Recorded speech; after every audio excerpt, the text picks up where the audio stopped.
Садыр Жапаров Чүйдөгү фармацевтикалык заводдун ачылышына катышты. 30 сентябрда Чүй облусунда мамлекет башчысы Садыр Жапаровдун катышуусунда биовит инфузиялык эритмелерди, инъекциялык ампулаларды жана көз тамчыларын чыгаруучу завод ачылды. Бул тууралуу президенттин маалымат кызматынан билдиришти. Өлкө башчы биовит ишканасынын аймагында 2019 жылдан баштап долбоорлонуп курулган жаңы завод жогорку сапаттагы инфузиялык эритмелерди, инъекциялык ампулаларды жана көз тамчыларын чыгарууга багытталган бул ишкана эл аралык GMP стандарттарына ылайык келерин айтты. Белгилей кетсек, бул завод 4500 чарчы метр аянтты ээлейт. Ал жерде вентиляциялык өндүрүш системасы туташтырылган, негизги жабдуулар алынып, бардык кампалар эл аралык стандарттарга ылайык жабдылган. Садыр Жапаров бул жерде элдин саламаттыгына кам көрүү маселеси тургандыктан завод Италиянын, Германиянын, Түштүк Кореянын жана башка алдыңкы өлкөлөрдүн заманбап жабдуулар менен жабдылганын баса белгиледи. Ошондой эле бул долбоор ишкананын өздүк каражаттарынын жана Орусия Кыргыз өнүктүрүү фондунун Насия линиясынын эсебинен ишке ашырылды. Мамлекет башчысы жакында эле Ош шаарында инсулин шприцтерин чыгаруучу завод ачылганын жана ал ишке кирери менен жүздөгөн миллион даана шприцтерди экспортко чыгарууга буйрутма алынганын эске салды. Мурда өлкө мындай шприцтерди импорттоого муктаж болуп келген. Өндүрүлгөн продукциянын көлөмү өлкөнүн муктаждыгын толук камсыздап, экспортко да чыгарына үмүт артууда. Алдын ала эсептөөлөр боюнча завод жылына 18 миллион литр инфузиялык эритмелерди, 57 миллион инъекциялык ампулаларды жана 31 миллион флакон көз тамчыларын чыгарары күтүлүүдө деп айтылат маалыматта. Ал өз сөзүндө ар бир ишкана курулган сайын жаңы жумуш орундары пайда болорун, ал эми бул заводдун ишке кириши менен 100гө жакын жаңы жумуш орундары түзүлөрүнө басым жасады. Мамлекет башчысы дары-дармектердин баасы төмөндөй турганын айтып, оорулардын түрлөрү көбөйүп жаткан бүгүнкү заманда мындай ишкананын курулушу менен элдин дары-дармектерге жеткиликтүүлүгү камсыздалат деген ишенимин билдирди. Урматтуу Москва шаарындагы мекендештер, эгерде сизди тиш оорусу тынчсыздандырып жатса, анда сизге Умбем клиникасын сунуштайбыз. Стоматология заманбап техникалык каражаттар жана материалдар менен камсыздалган. Жогорку даражадагы адистер өз ишинин сапатына кепилдик беришет. Хирургиялык стоматология, тиштерди кооздоп калыбына келтирүү, кандай гана оор абалдагы тиш болбосун, оорутпай алып салабыз, жулабыз. Тиштерди кесипкөй чеберчиликте, гигиеналык тазалоодон өткөрөбүз. Брекет системабыз да бар, имплантация жасайбыз. Металлокерамика, цирконий жана башка түрлөрдү колдонуу менен сиз каалаган сапатта тиштериңиздерди оңдоп түзөп, салып жана тазалап беребиз. Биздин дарек Москва шаары, Нахимовский проспект метросу, Сивашская көчөсү 7 корпус 2. Байланыш номеру +7 925 103 22 77.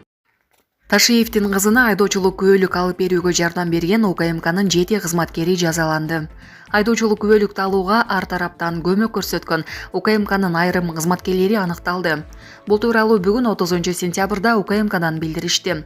Анда МАМ комитет башчысынын кызынын айдоочулук күбөлүгүн алууда жардам көрсөткөнү үчүн УКМКнын ар кандай кызматтагы 7 кызматкери сөгүш 2, катуу сөгүш 3, кызматына толук туура келбегендигин эскертүү 2 жазалангандыгы аныкталды.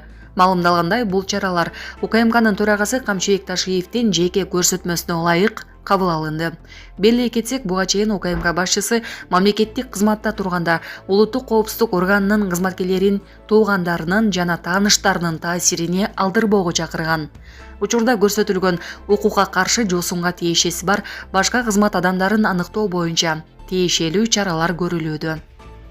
Даниил Ажиев 9 жылга эркинен ажыратылды. 31 июлда Бишкектин 1-май райондук соту Даниил Ажиевге карата өкүм чыгарды. Бул тууралуу аталган райондук соттон билдиришти.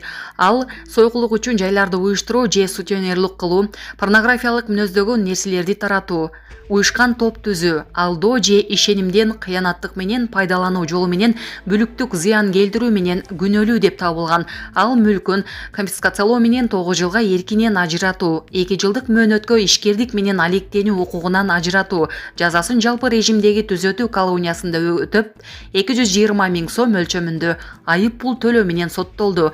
Даниил Ажиев 5 июнда УКМК тарабынан Өзбекстандын аймагында кармалган. Ал Баеге учуп кетүүгө аракет кылган.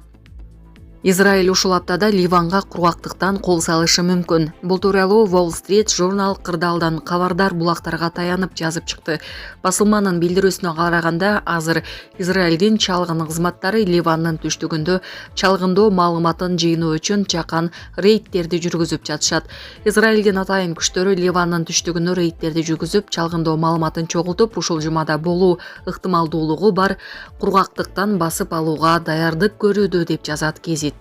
Өткөн аптадан бери Израилдин аба күчтөрү Ливандын ар кайсыл аймактарында Хезболла кыймылынын буталарына массалык сокку курууда. Бейрутта да бир нече максаттуу аба соккулары катталып, анын натыйжасында Хезболланын жогорку даражалуу командирлери жок кылынды. Орусияда жашы 7 элек кызга ɨдык көрсөткөн кыргызстандык жаран кармалды. Орусиянын Новосибирск шаарында 27 жаштагы кыргызстандын жараны 13 жаштагы кызга ɨдык көрсөтүп кармалган. Бул туурасында Орусиянын тергөө комитетинин сайтында кабарланды. Маалымдалганда ал 24 ноябрга чейин тергөө абагына киргизилген. Кармалган Халил Джон жаран Новосибирскте жергиликтүү эшик чыгаруучу компаниялардын биринде кампада иштеген. Тергөөнүн маалыматы боюнча ал августтан сентябрга чейин жашы 7 элек кыз менен уюлдук байланыш аркылуу каталышып, жолугушууга азгырган. Жолугушууда шектүү жаран кызга тийишип баштаганда ал качып кетип үлгүргөн деп айтылат маалыматта. Учурда тергөө иштери уланууда.